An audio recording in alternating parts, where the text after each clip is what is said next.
live in a period at Kufa, an era in Jewish life that extended from two very special periods.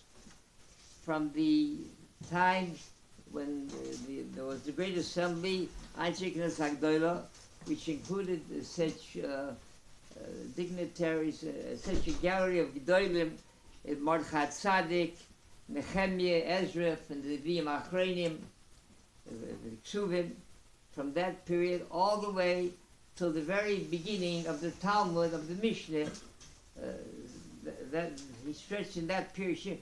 That's when the Anshe Knesset Hagdolah stretched from. So he was the Nishora, he was in the last, very, very last of the Great Assembly. He said,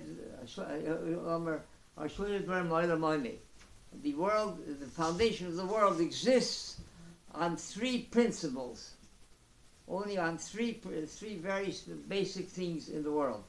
One is our Torah. Without Torah, the world cannot exist.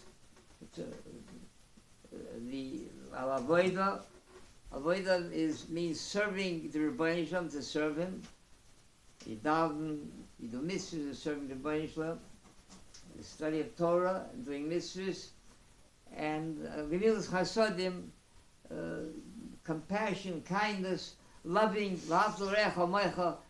loving your another yid. The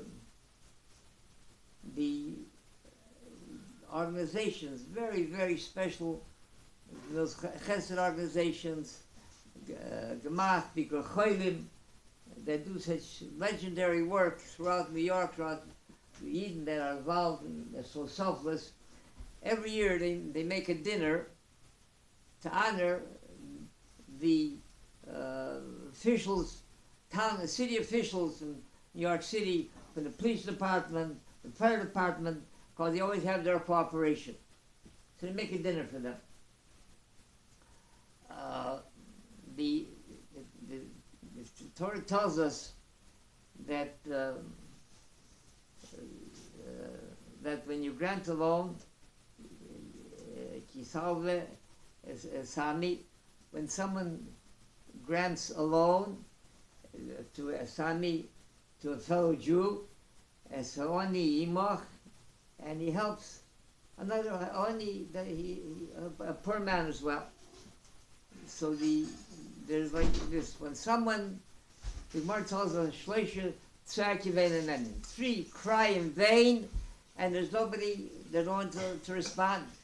One is hamalve b'lo. Someone grants a loan, he feels that his neighbor came to him, he's known him for years, he trusts him, he says, I need desperately $500, I'll give it to you back in 3 months. He knows him for years and years. He needs immediately. So if you know, why should I go bother getting witnesses? I know him. He won't show the proper gratitude. He'll pay it back. I'm sure he'll pay it back. He takes the loan. The 6 months comes. It happens again and again. Oh, I don't have it. I'll have it next week. I'll have it next month. Then he disappears. Or whatever happens, it's all over. So he cries in vain. Here he wants to do something to help somebody. He was all heart ready to help him any way he can. And out of service, he won't get the money back. No, don't do that. No matter how much you want to help him, how much you feel you should help him, no matter how you think you trust him, you must have witness. That's when it comes to a loan.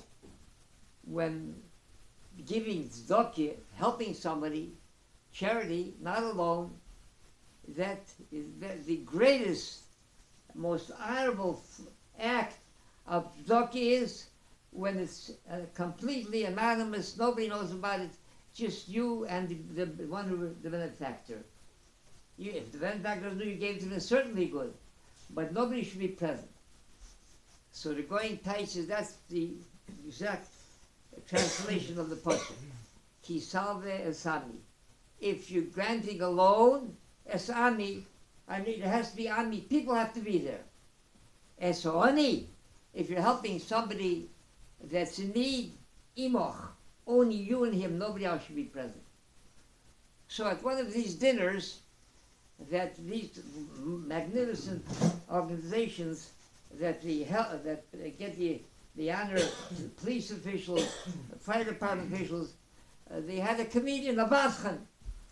And the Baschen gets up and he's as part of the evening, the fair, he's performing, and he sees one guy there, a police officer, sitting there restless.